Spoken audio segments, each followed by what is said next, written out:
Hey everyone, Chris here with another filler video. And since I want to spend a good chunk of the remainder of this month working on game dev stuff, I felt a simple and quick thing to talk about for a filler would be gaming websites.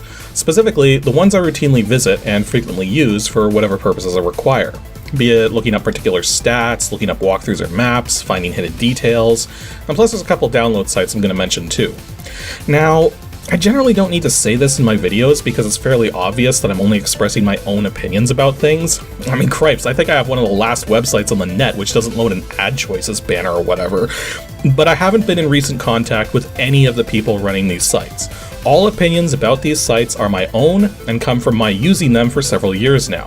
And part of the reason it's important for me to say that is because there is some bias which I will be pointing out when it comes up. In fact, let's kick things off with probably the most important and obvious one for the kinds of videos that I make, MobiGames. MobiGames is a website originally started in 1999 by Jim Leonard, more commonly known by his demo scene moniker of Trickster, and his friend Brian Hirt, whose last name is spelled H-I-R-T, and I'm really not sure what other way there is to pronounce it. Ert without the H? I don't know. Though in the case of Trickster, he's actually helped me out on occasion by offering video production advice along with DOS games to play on the show. But even before we got in touch, I'd already been using the MobiGames website for quite some time prior, even before starting ADG. MobiGames is, at its core, a community-driven database of games, almost like a gaming Wikipedia, with search algorithms and other features tailored specifically for locating games and information pertaining to specific games, or even gaming companies, or even individual people who worked on or are presently working on games.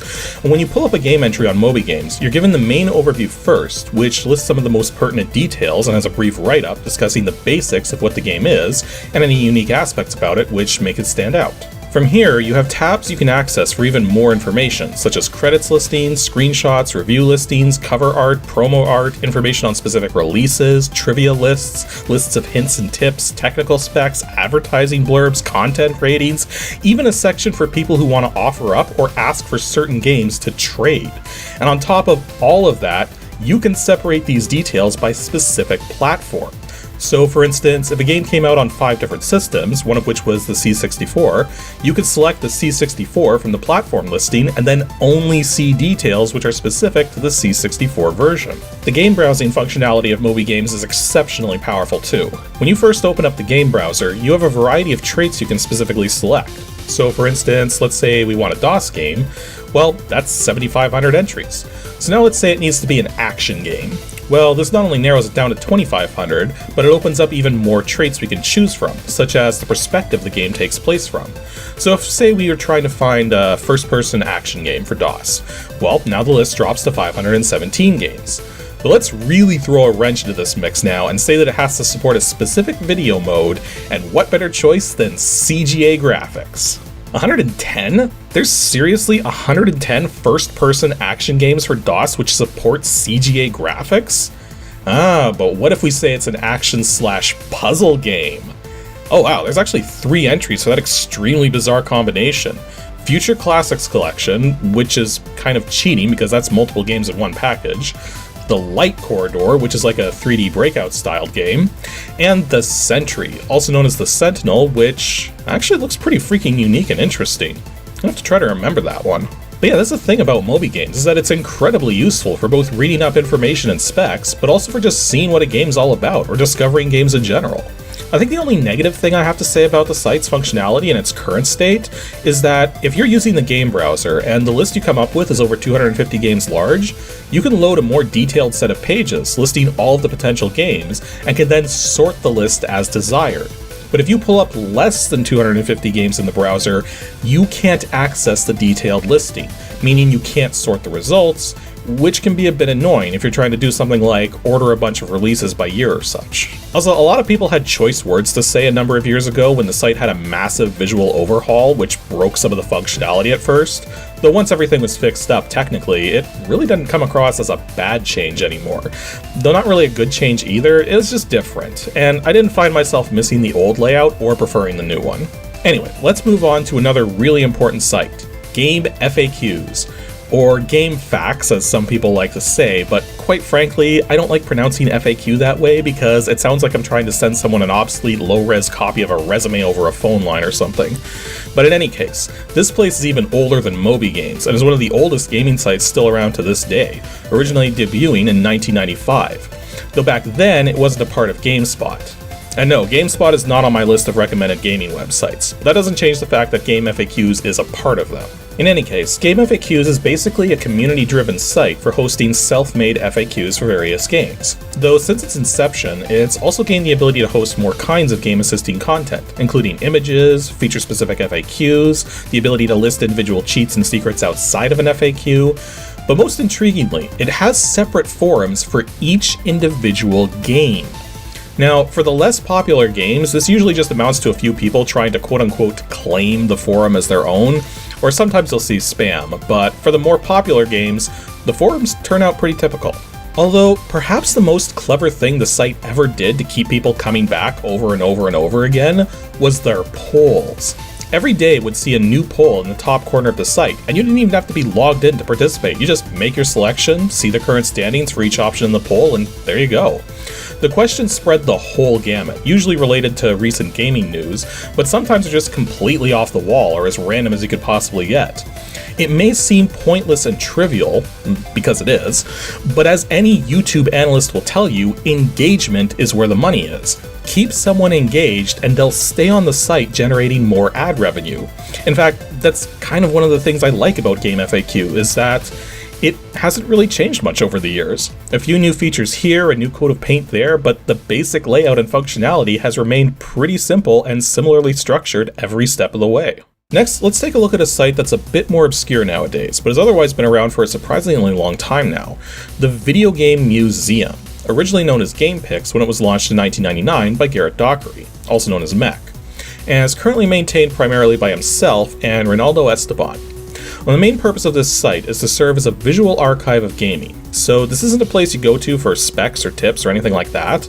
Instead, the idea is to provide a handful of screenshots for as many games as possible, but also to serve as an archive of game ending sequences, scans of media, boxes, manual covers, and there's even a section loaded with scans of magazine and comic book ads for a variety of games.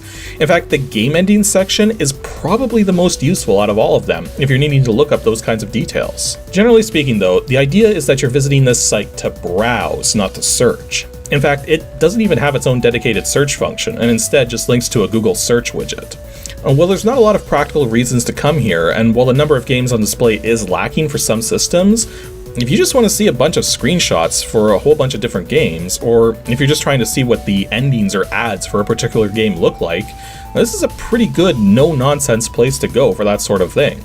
Not to mention, what was I just saying earlier about my own website being one of the last places remaining on the net without ads everywhere? Seriously, I'm not using an ad blocker or anything here. Next up is VGMaps.com, the video game atlas, originally started in 2002 by Jonathan Leung, and still run by him all the way up to this day. Basically, this place is exactly what it sounds like, a site dedicated to game maps, typically assembled by the contributors themselves. Now, funnily enough, I don't really have a lot to say about this site since its main purpose is really just that basic, offer up a bunch of maps of various areas from various games. Sure, you can find this kind of stuff over on GameFAQs as well. Heck, you're probably more likely to find what you're looking for over there rather than over here, but if what you're looking for is here, you'll probably find it faster, which is part of the reason why I tend to come here first when I'm looking up maps rather than going to GameFAQs first. Next, we have a website which technically predates the internet, if you can believe that.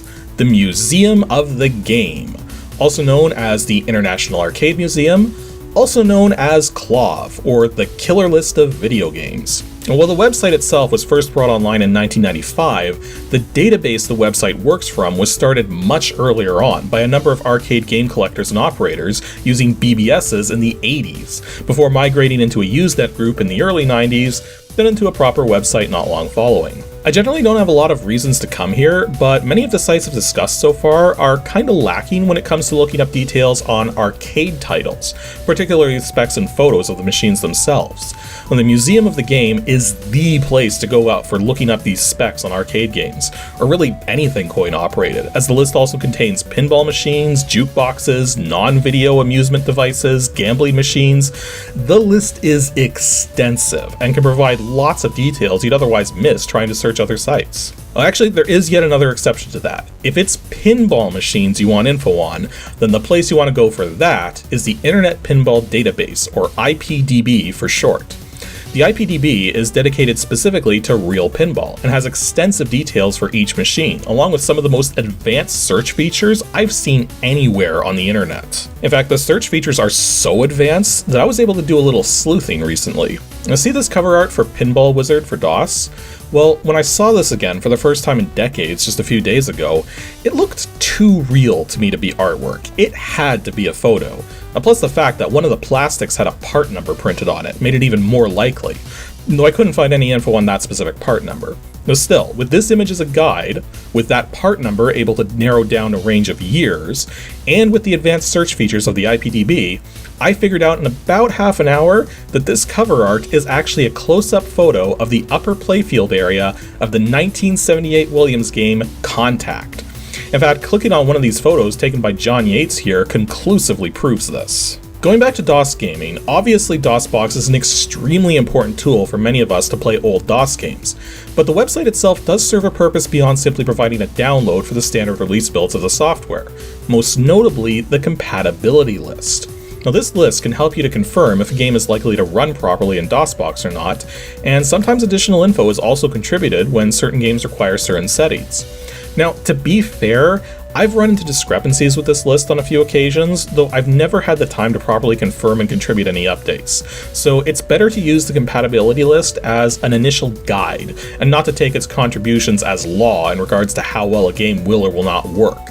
Especially since sometimes even a user's system settings or overall computer capabilities can be a factor in how well the emulation is handled. I also often get asked for help in terms of setting up specific games or learning to use DOSBox or just a DOS environment in general, and while I try to provide preliminary help, if it starts to get too deep or beyond what I'm capable of quickly explaining, I'll often direct people to the Vogons forums, which is not a place to discuss recent happenings in the world of intergalactic superhighways, but rather in this context, the word Vogons is instead an acronym for Very Old Games on Newer Systems. This is basically a place to go to talk about and discuss emulation, typically in terms of old computers, but there are sub-forums for console and arcade games as well.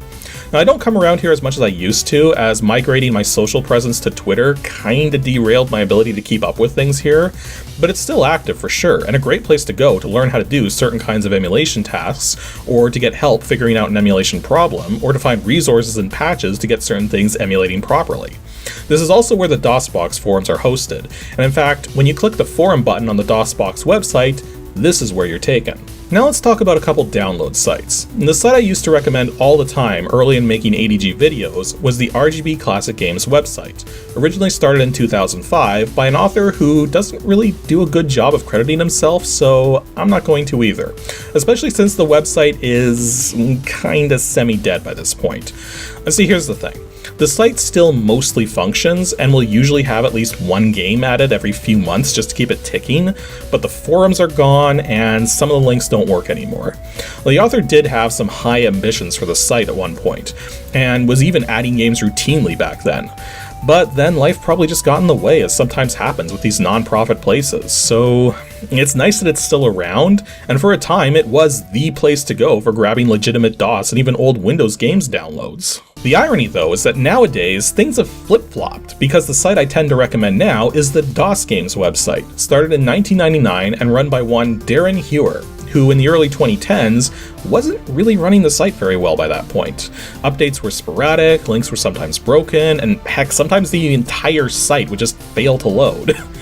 But then, only a couple years ago, I was contacted by Darren right out of the blue, who was looking to revamp the site and get it going strong again. And one of his ideas was to have links added to the game entries so that people could watch gameplay or see reviews of the games that are available for download.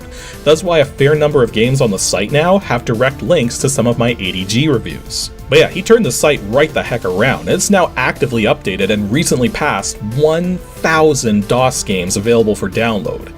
That's a pretty impressive number when you're talking legitimate downloads of shareware, freeware, and previously commercial titles which have since become freeware and not abandonware. Suffice to say, yeah, I've got some bias in terms of recommending this place now, but the work that's going into revamping and revitalizing the site is impressive to say the least. So here's hoping it keeps going strong for years to come. However, I have saved the most intriguing, yet practically useless, site for last. The Cutting Room Floor, also known as TCRF, originally started in 2001 by a pie lover simply known as Rusty, though nowadays it's maintained by a whole slew of people. Now, this is a site dedicated to the unseen, the hidden bits and bytes left untouched and unutilized in virtually every game out there. This is the place you go to when you want to learn about what could have been in the game yet ultimately wasn't. Or it's also a good place to go to learn about really obscure secrets, which are otherwise difficult or impossible to find out about on one's own. Not to mention, despite using a MediaWiki interface, there's a lot of snark in the articles to help keep things casual and fun. Because let's face it, it's kinda hard to be serious when looking through some of the crazy things hidden away in game code that no other mortals were ever meant to see. In fact, this stuff is so interesting, I've often read reports of other people taking text from these articles and inserting them into their own works verbatim. Blatant and flagrant plagiarism right there. But let's be real here, there is virtually no practical reason to come here. I think the total number of videos I've made where this website has proven even just slightly useful is 3, and I don't even remember what videos they were. The point is, this place is just freaking fun to look through, and you can easily end up wasting hours just looking through the massive number of articles here. In fact, the site is so incredibly aware of its ability to waste your time that there's a button right there on the navigation bar, third from the top, to just send you to a random page. Seriously, make sure you set some time aside before visiting this place because you may lose track of time very easily. And yeah, that's all the websites I wanted to talk about today. A running theme you may have noticed while going through these is that all of them are over a decade old by this point, some of them 2 decades. These places have survived as long as they have because they're freaking good sites with tons of useful or interesting information. Not to mention, many of them don't have a lot of advertising thrown in your face. Well, I mean, VG Maps does, but most of their ads are text-based instead of images, so that helps keep things at least a little more sane. I haven't been using an ad blocker for capturing any of the footage you've seen, so any of the lack of ads that you witness here is the extent of what to expect. And once again, I haven't been paid or asked to say anything today, not even with the DOS Games website. This is all my own impressions and opinions from the countless amount of time I've spent browsing and utilizing these corners of the net. Now, for simplicity's sake, I'll have links to each and every one of these in the video description, and if I find out any pertinent details about any of these sites which I wasn't aware of, I'll add it to the additional information section also in the video description. But for now, that'll be all for today's video. The next episode of Ancient DOS Games, episode 274, will be on Saturday, September 5th, and we're going to be taking a look at an adventure game where the hero is played by a very famous actor, so be sure to stay tuned to see what game that could possibly even be.